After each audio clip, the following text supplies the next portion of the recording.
रात के ठीक 10 बज रहे थे। लखनऊ की ठंडी हवा खिड़कियों से अंदर आ रही थी। बाहर छत पर, पेड़ों पर, गली की ईंटों पर बारिश की बूंदें गिर रही थी। घर में सन्नाटा पसरा था। बस पुराना सीलिंग फैन धीरे धीरे घूम रहा था और फ्रिज से हल्की सी आवाज़ आ रही थी, बेटे, यानी बाबू ने ऑफिस से कहा था कि आज देर से आएगा, मीटिंग है, क्लाइंट आया है, वो रात 12 बजे से 1 बजे के बीच नहीं आएगा। रिया रसोई में खड़ी थी, सफ़ेद सलवार और कमीज पहने, बाल खुले रखें, हाथों में थोड़ा सा मेकअप लिए वो गर्म दूध का प्याला लेकर ड्राइंग रूम की तरफ बढ़ी। ससुर रामा रामेश्वर प्रसाद सोफे पर बैठे थे, कंबल ओढ़े। टीवी पर एक पुरानी हिंदी फिल्म चल रही थी। उनकी नज़र स्क्रीन पर नहीं, अमित बच्चन की फिल्म द गर्ल पर थी। वो रसोई के दरवाजे पर टकटकी लगाए खड़ी थी। रिया ने प्याला आगे बढ़ाया। ससुर जी लीजिए, आज बहुत ठंड है, गर्म दूध पी लीजिए, आपका गला भी गर्म रहेगा। रामेश्वरम ने प्याला उठाया और अपनी उंगलियां रिया के कोमल हाथों पर रख दी। वे कुछ देर तक वैसे ही रहे, फिर धीरे से बोले, बेटी तुम्हारे हाथ बर्फ जैसे ठंडे हैं, लगता है अंदर ठंड हो गई है। रिया ने हल्की सी मुस्कान के साथ कहा, हाँ बारिश हो रही है ना साइना, बहुत ठंड लग रही है। रामेश्वरम ने कंबल को थोड़ा ठीक किया और सोफे की ओर इशारा करते हुए कहा, आओ यहाँ बैठो, कंबल के अंदर थोड़ी गर्माहट मिलेगी, अकेले बैठे बैठे बोर हो रही हूँ। रिया थोड़ी हिचकिचाई, फिर धीरे से सोफे के एक कोने पर बैठ गई। रामेश्वरम ने दोनों के पैरों पर कंबल डाल दिया। अब दोनों के पैर पूरी तरह कंबल के नीचे दब गए थे। रिया के पैर ठंडे थे, ससुर जी के पैर गर्म थे। वे चुपचाप बैठे रहे। टीवी पर अमिताभ अपनी आवाज में गाना गा रहे थे। तुम मुझे छोड़कर चली गई, रामेश्वरम ने धीरे से कहा। रिया ने कहा, यह कंबल कितना छोटा है, मैं इसे पूरा ओढ़ भी नहीं पा रही, मुझे इसे थोड़ा एडजस्ट करना पड़ेगा। रिया ने आंखें सिकोड़कर कहा, तो आपको खुद ही करना चाहिए, है ना? मैं क्या करूं? रामेश्वरम ने हल्की सी शरारती हंसी के साथ कहा, अरे मैं कर लूंगा बेटी, मैं देख नहीं रहा हूं। उसने अपना हाथ कंबल के अंदर डाला। पहले उसने उसे रिया के पैरों पर रखा, बस इतना ही। फिर उसने धीरे धीरे उन्हें सहलाना शुरू कर दिया। रिया की सांसें थोड़ी तेज हो गईं। वह धीरे से बोली, ससुर जी आप क्या कर रहे हैं? रामेश्वरम ने मासूमियत से कहा, अरे तुम्हारे पैर ठंडे हैं, है ना? मुझे करने दो, उन्हें थोड़ी सी गर्मी, अगर तुम मेरी बहू हो तो तुम्हारे लिए इतना ही काफ़ी है ना? रिया ने कुछ नहीं कहा। धीरे धीरे अपने पैर हिलाओ और अंदर धकेल दो। अब ससुर जी की उंगलियां धीरे धीरे उसके पैरों के बीच की कोमल जगह पर घूमने लगी, जैसे कोई छोटी सी शरारत। रामेश्वरम ने तब कहा, तुम्हारी बेटी कितनी गर्म है, जैसे अंदर जलता हुआ चूल्हा हो। मैं सोच रहा था कि चूल्हे को छूकर अंदर की आग देखूं, कितनी तेजी से जलती है। रिया का चेहरा लाल हो गया। उसने बस इतना कहा कि आप ही अकेले नहीं हैं जो इतना बोलते हैं। रामेश्वरम ने धीरे से जवाब दिया, बुरी बातें दिल से निकलती हैं बेटी, और जलता हुआ दिल जो चाहता है वही जुबान पर आता है, चाहे जितना भी चाहो छुपा लो। अब कंबल के नीचे हलचल बढ़ने लगी। प्रिया का हाथ धीरे धीरे ससुर जी अपनी खराया, उसने बस उसे नीचे रख दिया। वह हिली नहीं, लेकिन उसकी उंगलियां हल्के से दबा रही थी। रामेश्वरम ने अपनी आंखें बंद कर ली और कहा, अन थोड़ी देर को ही होगा, बस गर्मी महसूस कर रही हूँ। रात अभी बहुत लंबी है। बारिश का दृश्य फिल्म आ गई थी, हीरो हीरोइन को भगा रहा था। रिया ने धीरे से कहा, ससुर जी फिल्म में हीरो और हीरोइन अपने अपने किरदार हैं। हीरोइन मुझे बिगड़ने से बचाती है, अब तुम मुझे फिर से बिगाड़ रहे हो। रामेश्वरम मुस्कुराते हुए बोले, अरे बेटी, बारिश में भीगना कितना मज़ेदार होता है, और यहाँ बारिश तो अंदर हो रही है, बाहर की बारिश से कई गुना ज़्यादा गर्म और गीली। सामिन बैठ गया। आधी रात के 11:30 हो चुके थे। अब तक उसके हाथ कंबल के नीचे उसके पैरों तक पहुंच चुके थे। रामेश्वरम की उंगलियां धीरे धीरे रेयान की जांघों की ओर अड़ रही थी। रेयान ने विरोध नहीं किया, लेकिन उसके ससुर की गति तेज हो गई। रेयान ने धीरे से पूछा, और ससुर जी अगर बाबू आ गए तो? रामेश्वरम ने अपनी आंखें खोल दी, और जब उन्होंने ऐसा कहा तो क्या हम कंबल ओढ़कर टीवी देखते रहेंगे? रेयान को थोड़ा अपराधबोध हुआ, एक बच्चे जैसी शर्मिंदगी। अब तुम्हारी ये हरकतें कितनी खतरनाक हैं, रामेश्वरम ने फिर कहा। यह तभी खतरनाक होगा जब मैं कुछ और करना शुरू कर दूंगा, तभी तो। बस हाथों की बातें रह जाएगी। रेयान ने शरारती अंदाज में पूछा, तो आप और क्या करना चाहते हैं? रामेश्वरम रुक कर बोले, बेटी, जो तुम्हारा दिल चाहे, लेकिन अभी इतना ही काफ़ी है, बाकी सब अपने दिल में ही रखना। अब दोनों के बीच सन्नाटा छा गया, लेकिन वो खामोशी में ही बोल रहे थे। कंबल के नीचे हल्की हलचल हो रही थी, कभी उंगलियां जांघों पर रगड़ खा रही थी, कभी पैर आपस में रगड़ रहे थे, कभी रियान का हाथ अपने ससुर की कमर पर चला जाता था। रात के 12 बज रहे थे, बाहर बारिश तेज हो गई थी, बिजली कड़क रही थी। रियान थोड़ा डर गई थी। रामेश्वरम ने कंबल खींचा और उसे और खींच लिया। अब दोनों एक दूसरे के करीब थे। रामेश्वरम ने उसके कान में फुसफुसाया, बेटी, मैं हूँ। रियान ने भी फुसफुसाते हुए कहा, मुझे दर्द नहीं हो रहा, बस मेरा दिल बहुत तेज धड़क रहा है। रामेश्वरम मुस्कुराए और बोले, तुम मेरी धड़कन सुन सकती हो, यह तो अच्छी बात है। फिर दोनों छिप गए।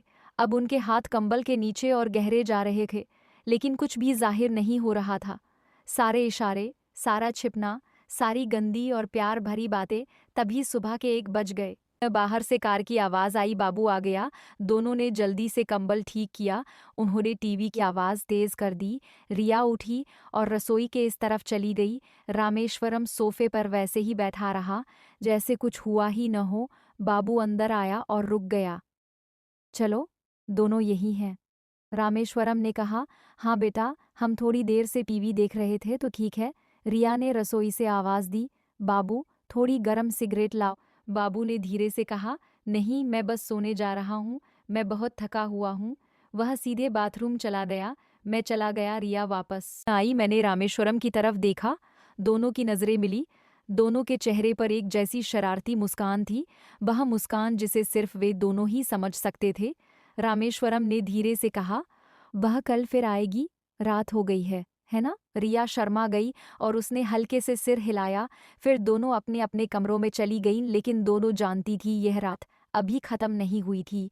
यह तो बस शुरुआत थी और बाकी की रात अभी बहुत लंबी थी। बाबू ससुरे जी की छिपी हुई लंबी रातें, बाकी की रात अभी बहुत लंबी थी। असली रात में अभी भी बारिश हो रही ही, लेकिन हवा में अभी भी ठंडक थी जो हड्डियों तक पहुंच रही थी। बाबू ने आज भी बात की थी, कल सुबह जल्दी मीटिंग है, मैं देर रात आऊँगा। रिया ने कहा, ठीक है, लेकिन उसके दिल में कुछ और ही चल रहा था। रात के 9:30 हो चुके थे। रामेश्वर और मैं सोफे पर बैठे थे।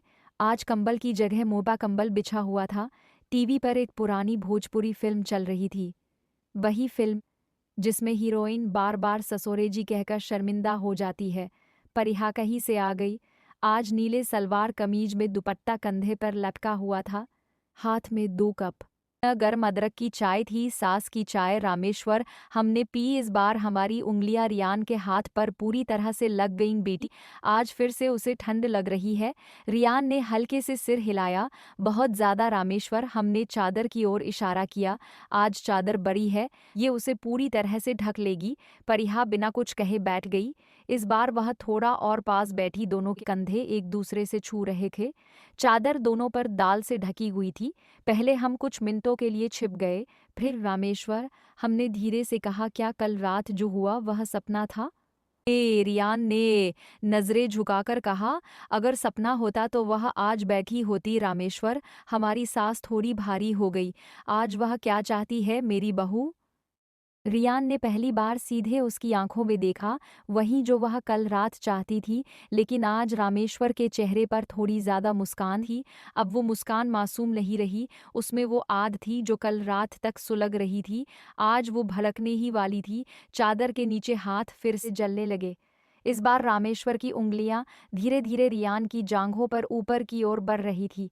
रियान ने अपने पैर थोड़े फैला। रियान ने विरोध नहीं किया, बल्कि उसे अंदर आने दिया। ससुर जी, अगर किसी ने देख लिया? रामेश्वर ने कस के कान के पास झुकते हुए कहा, कौन देखेगा बाबू? आप तो कल आएंगे भी नहीं और पड़ोसी सो रहे हैं, बस मैं, बास्तु और ये चादर। अब रामेश्वर का हाथ रियान की कमर पर था, फिर उसकी पीठ पर, धीरे धीरे नीचे की ओर बढ़ रहा था। रियान की सांसें तेज हो रही थी। अब वो खुद अपना हाथ हिला रही थी, ससुर जी की छाती पर, फिर अपनी पीठ पर, फिर नीचे। रामेश्वर ने अपनी आंखें बंद कर ली। बेटी, तुम कितनी कोमल हो, जैसे रेशम के तकिए। मेरे को छू रही हो, मेरा मन खो गया है। रियान भैया ने शरारती अंदाज में कहा। और तुम्हारी उंगलियां कितनी नटखट है रामेश्वर, हम इंद्रियां है, शरारत दिल की होती है, उंगलियां बस उसका अनुसरण करती है। अब दोनों के बीच की दूरी खत्म हो चुकी थी। रियान का सिर रामेश्वर के कंधे पर था। रामेश्वर का एक हाथ रियान के बालों में था, दूसरा हाथ धीरे धीरे रियान की जांघों के बीच सहला रहा था। रियान की सिसकियां पीछे से सुनाई दे रही थी। रियान ने धीरे से कहा, ससुर जी, यह गलत तो नहीं है ना? रामेश्वर ने उत्तर दिया, गलत तो वही है जो दिल को दिखाई जाती है, यह तो दिल को सुकून दे रहा है। रियान मुस्कुराई और बोली। फिर उसने सुकून देना जारी रखा। रात अभी भी थी आधी रात से 11:30 पहले का समय था। अब चादर के नीचे सब कुछ और भी तीव्र हो गया था। रामेश्वर ने रियान को अपनी गोद में खींच लिया। रियान लगभग उसके ऊपर लेटी हुई थी, चादर दोनों को दबा रही थी। रामेश्वर ने रियान के कान में फुसफुसाया, बेटी, आज मैं तुम्हें पूरी शांति दूंगा। रियान ने आंखें बंद कर ली और बस इतना ही कहा, मुझे सब कुछ दे दो, आज मैं तुम्हारी हूं। हरकते और गहरी हो गईं, चुंबन, आलिंगन, हाथों की वो हरकतें जो अब महज इशारे नहीं बल्कि एक संपूर्ण भावना थी। रियान की सिसकियां अब दब गई थी। घने अंधेरे में 15 मिनट तक रामेश्वर और मुझे बागू की कार की आवाज़ सुनाई देती रही। दोनों ने बिस्तर ठीक किया, उन्होंने चादर ठीक की। रियान रसोई की ओर भागी, रामेश्वर और मैं सोफे पर ऐसे बैठ गए जैसे टीवी देख रहे हों। बाबू अंदर आए। अरे बाप रे, रामेश्वर और मैंने कहा, तुम दोनों फिर से उठो। रियान ने रसोई से आवाज़ दी, क्या तुम्हारा बेटा सो नहीं रहा था? बाबू ने थके हे स्वर में कहा, चाय बनाओ। नहीं, मैं बस सोऊंगा। वह बाथरूम चला गया। रियान वापस आया। रामेश्वर ने हमारी ओर देखा, उनकी नजरें मिली। रामेश्वर और मैंने धीरे से कहा, कल फिर से। रियान थोड़ा शर्माया, लेकिन उसने दृढ़ता से कहा, कल नहीं, परसों और आने वाली हर रात। रामेश्वर और मैं मुस्कुराए और सिर हिलाया, और हम दोनों जानते थे कि अब ये रातें कभी छोटी नहीं होंगी। ये रातें हमेशा लंबी होंगी, क्योंकि जो आग जल रही है वह इतनी आसानी से बुझेगी नहीं। अगर आपको कहानी पसंद आई तो इसे लाइक करें और कमेंट करें। मेहन, अगर आप कहानी का अगला भाग चाहते हैं तो कमेंट में बताएं और चैनल को सब्सक्राइब करना न भूलें। इसे लाइक करें।